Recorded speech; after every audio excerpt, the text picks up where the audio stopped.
Bonsoir à vous, chers auditeurs et chers frères et sœurs en Christ.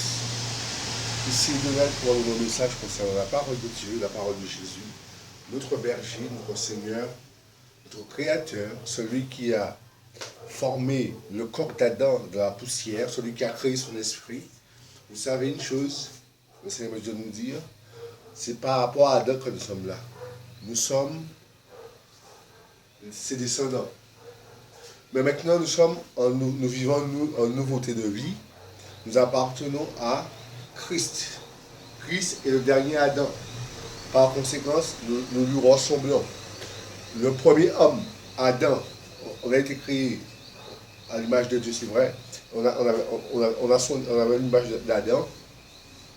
Maintenant, dans la nouvelle création, on a l'image de Christ. Comprenez mon langage, comprenez ma façon de parler. Voilà.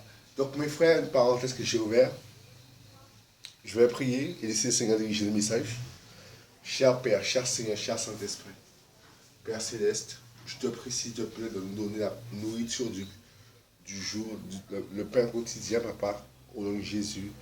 Amen. Et aide-nous à mettre en pratique ta parole. Aide-nous à être soumis à ta parole. Aide-nous à t'obéir. Aide-nous à faire ta volonté, rien que ta volonté, car ta volonté c'est la vie, car ta volonté c'est l'espoir, car ta volonté c'est la vie éternelle. Alléluia. Donc aujourd'hui, nous allons parler de la volonté de Dieu. Nous allons parler de la volonté de Dieu. Donc, qu'est-ce qu'on entend par la volonté de Dieu? Si ce n'est ses désirs. Les désirs de Dieu. Waouh! Ses désirs. On parle de la volonté de Dieu, on parle de ses désirs, de ce qu'il veut. Désir ici veut dire ce qu'il veut, ce que la personne veut, ce que Dieu veut. Et ce que Dieu veut, mes frères, c'est qu'on soit obéissant, c'est qu'on soit soumis à sa parole. C'est ce qu'il veut. Il veut qu'on soit obéissant, il veut qu'on soit soumis à sa parole. Parce que sa parole, c'est la vie. Sa parole, c'est la vie et la vie éternelle. Celui qui obéit à Dieu, celui-là a la vie. Vous savez pourquoi? Parce qu'il obéit. Vous savez pourquoi? Parce que obéir, c'est vivre. Obéir à Dieu, c'est vivre, mes frères. C'est vivre. Donc, mes chers frères, chères sœurs, écoutez attentivement le message. Écoutez attentivement le message.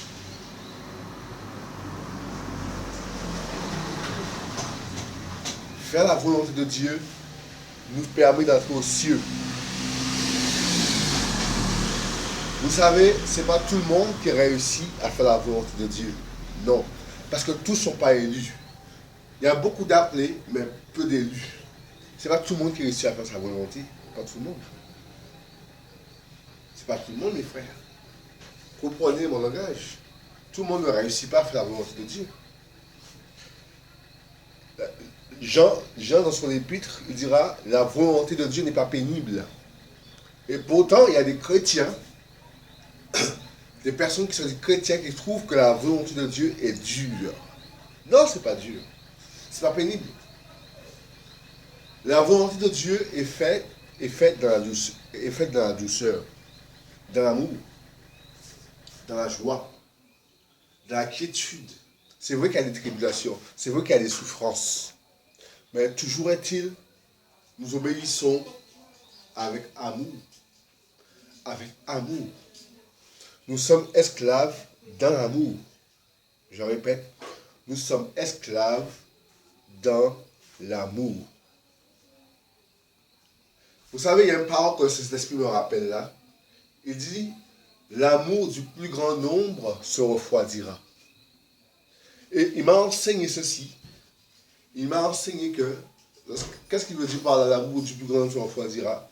Il voulait simplement dire que beaucoup de personnes, leur amour à l'égard de Dieu va se refroidir. Ils vont aimer Dieu. Ils vont aimer Dieu, ils vont moins aimer Dieu. Ils vont cesser d'aimer Dieu. Ça va se refroidir. Ils vont cesser de l'aimer. Ils vont cesser de l'aimer. Pourquoi?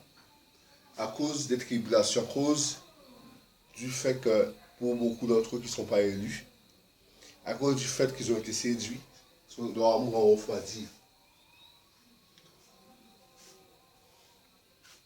Et dans l'Apocalypse, il est question de tiède, de froid et de bouillon. Et Jésus dit, l'amour du plus grand homme refroidira. Donc, ici, il est question d'être froid, mort. Ils se sont détournés de l'agneau, de Jésus de Nazareth. Ils se sont détournés de lui. Il est question de mort, froid, tiède. Donc voilà. Mes frères, je ne suis pas là pour plaire. Je ne cherche pas à plaire. Ce message, elle est pratiquement dure. Et un jour, les disciples ont dit à Jésus, cette parole est dure, qui peut l'entendre? Cette parole est dure, qui peut l'entendre? Mes frères, quand Jésus parlait, il parlait avec autorité. Jésus était roi. Il est roi et il était roi. Il était roi, il parlait avec autorité. Il parlait avec la puissance de Dieu. Il agissait avec la puissance de Dieu. Vous savez, mes frères, la puissance de Dieu, parlons-en, avec l'aide du Saint-Esprit, bien sûr. La puissance de Dieu a créé la terre. Il me montre sa puissance, mes frères. Il me montre l'explosion qu'il y a eu. La terre a été créée. Une explosion avec de la lumière et des éclairs. Une explosion avec la lumière et des éclairs, ça a fait un boom.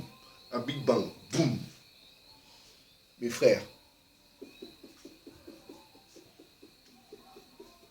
Il a créé la terre avec puissance. Je crains, je vous assure, j'ai avec cette révélation et je crains. Je crains, mes frères. Je crains Dieu. Cette révélation, franchement, elle n'est pas anodine. Paul l'a reçue, je le reçois, et je nous l'enseigne de la part du Saint-Esprit. Les animaux ont été créés. Les animaux ont été créés, mes frères. Waouh! Waouh!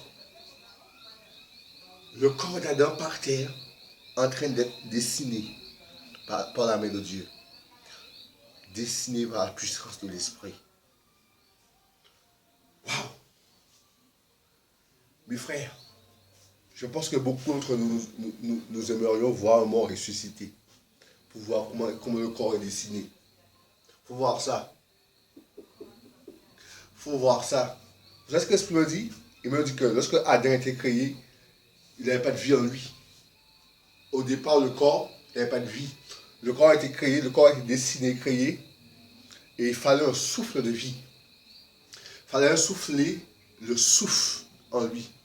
Le souffle de vie. Donc, ce qu'il est en train de m'enseigner, de nous enseigner, c'est qu'en nous se trouve un souffle de vie qui nous permet de respirer, qui permet au corps de vivre. Un souffle. Il y a un souffle, c'est pas l'âme, hein. Il y a l'âme, mais il y a aussi un souffle de vie. Une forme de vie, comment dire, une vie qui est esprit. Et cette vie, c'est Jésus qui la donne, lui seul. Il permet au corps de se mouvoir, de vivre. Et notre esprit, à nous, commande le corps.